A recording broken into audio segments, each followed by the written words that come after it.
नमस्कार दोस्तों, मैं हूं दीपक सिंह दैनिक समाचार से। मीरा साहब में जो गोलीकांड हुआ था उस मामले में जानकारी ये मिली है कि जिस गैंगस्टर के इशारे पर यह काम किया गया था, गोलियां चलाई गई थी, फिरौती मांगी गई थी, उस गैंगस्टर को अब पुलिस जेल से पुलिस स्टेशन में लाएगी और उससे पूछताछ करेगी। सत्य कहेंगे, सत्य लिखेंगे, सत्य चलेंगे।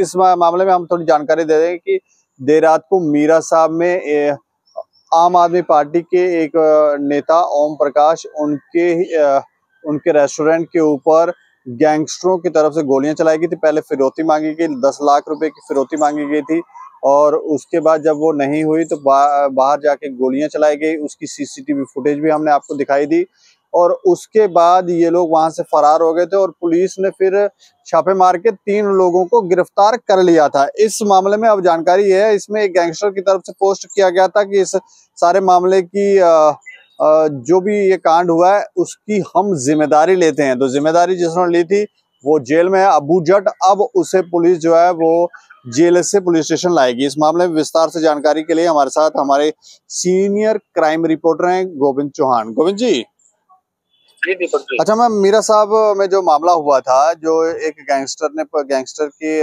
आईडी से पोस्ट हुआ था, उस मामले में अब क्या उस गैंगस्टर को पुलिस स्टेशन बुला रही है? इस मामले में पुलिस की तरफ से उस गैंगस्टर को पकड़ने, वो तो ऑलरेडी जेल में है जी, उसे पूछताछ के लिए कोर्ट की अनुमति से थाने में लाया जाएगा जी। इस मामले में जब पूछताछ की गई तो उसका नाम बाहर आया था अबू जट का। उसके लिए उसी लिए इस मामले में अब उसे पूछताछ के लिए लाया जाए।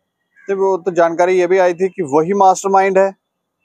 जी, अभी तक तो पूछताछ में जो 3 आरोपियों ने बताया है, जिसमें से 2 नाबालिग हैं और 1 बालिग है।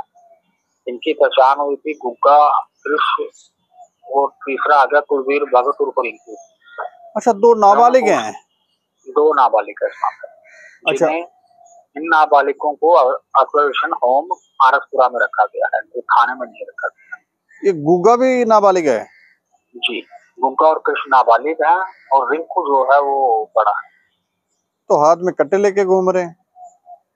जी, अभी उस मामले की पुलिस जांच कर रही है। फिलहाल तो पुलिस ने इस मामले को पूरी तरह से हल कर लिया है। जो 3 लोग इस 2 फायरिंग शामिल थे, उनको तीनों को पकड़ लिया गया। जी। जांच के दौरान जो अभी तक मेरे पास जानकारी आई थी, जैसा कि हमने आज खबर को प्रकाशित की है, उसी हिसाब से जब ये हमला करती थी तो उन्होंने अबू जट से फोन पे बात भी की है। अच्छा, जिसकी पुलिस के पास पूरा सबूत है। पुलिस के पास कहने में आ रहा है कि रिकॉर्डिंग है पुलिस के पास, जिसमें अबू जट के साथ बात हुई है। वो कहते हैं कि उन्होंने दोनों कांड कर दिए। तो अबू जट से कैसे बात की? उसके बाद फोन कहाँ से आया? देखिए, ये तो जो स्वाभाविक की बात है, इसी बात की तो पुलिस जांच करेगी, उससे बात कैसे हुई है। हाँ, इसी बात की तो जांच चलेगी ना आगे। इसको इसलिए तो पुलिस पूछताछ के लिए ला रही है, अबू जट को लाएगी, हाँ, ताकि इन बातों से भी पर्दा हटाया जा सके। जी। पूछताछ के दौरान ये भी सामने आया है, आरोपियों ने बताया है कि जो तीसरी कट्टा है ये अबू ने ही उन्हें दिया था काफी समय पहले। अच्छा, ये उसने ही इनको दिया हुआ है काफी समय पहले, हाल बेहाल ही दिया गया है, ये काफी समय पहले है, जैसा अभी तक की पूछताछ में उन्होंने बताया। तो पुलिस इन तमाम बातों की जांच करने में लगी हुई है ताकि सारी परतों को हटाया जा सके। जी।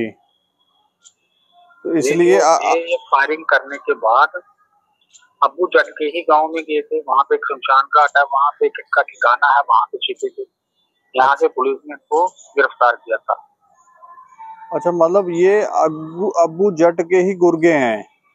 जी, अच्छा, और भी इनके गुर्गे और भी होंगे फिर? बिल्कुल, इनके गुर्गे और भी हो सकते हैं। अभी उस मामले में जांच चल रही है, उसके बाद धीरे धीरे करके पुलिस उनको पकड़ेगी। फिलहाल हम ये कह सकते हैं कि पुलिस ने मेरा सा मामले को कुछ ही घंटों में हल करके 3 आरोपियों को पकड़ लिया। अब बाकी कड़ियों को जोड़ने में समय लगता है। अब इसको रिमांड पर लिया है एक आरोपी को, 2 जो है वो रसपुरा में है, ऑब्जर्वेशन सेंटर में है। तो बाकी बातों को परते खुलने में टाइम लगेगा, क्योंकि ये क्रिमिनल है, ये क्रिमिनल एकदम से कुछ नहीं बोलते। जी।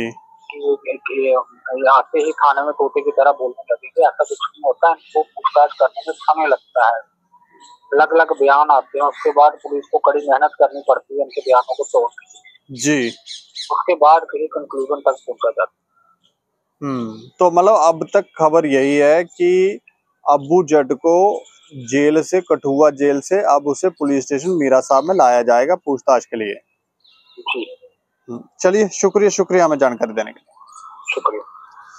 तो ये देखें, ये हमारे सीनियर डिप्टी न्यूज एडिटर थे गोविंद चौहान जी, जो जानकारी दे रहे थे।